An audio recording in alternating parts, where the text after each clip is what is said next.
Most people know Viola Desmond as a Canadian civil rights icon who stood up against racism back in 1946. But what you may not know is that she was also a very successful entrepreneur, something that was practically unheard of for a Black woman of her day.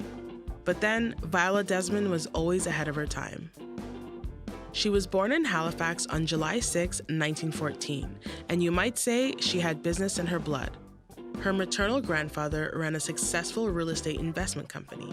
Her mother was very well educated and also possessed sharp business skills. All of this had a major impact on Viola's life. In 1932, after graduating high school, Viola started teaching at segregated Black schools in the area. It was around this time that she read an article about Madam C.J. Walker. In the early 1900s, Walker started a successful beauty and cosmetics business for Black women in the US. Viola was determined to do the same for Black women in Canada. So in 1936, she left her teaching job and enrolled in the School of Hairdressing in Montreal.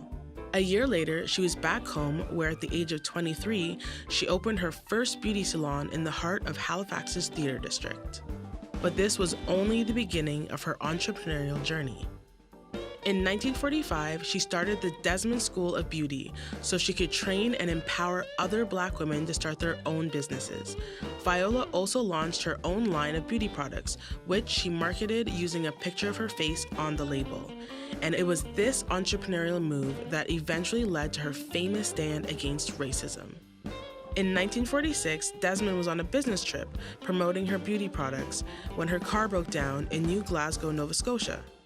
While waiting for her car to be repaired, she decided to take in a movie at a nearby theater. When Viola Desmond stood up for her rights and refused to move to the Blacks-only section in the movie theater, the police were called and she was arrested and put in jail. Today, Desmond's infamous stand against racism in that theater and in the trials that followed has made her a legend in Canada. But at the time, it had a serious impact on her life. Viola never fully recovered from what happened that night in New Glasgow. She ended up closing her business and moving to Montreal, where she enrolled in business college. She eventually settled in New York, where she died on February 7, 1965, at the age of 50. Viola Desmond was a proud and extremely successful teacher, anti-racist activist, and businesswoman. Fittingly, in 2018, she also became the first Canadian-born woman to appear alone on a Canadian banknote.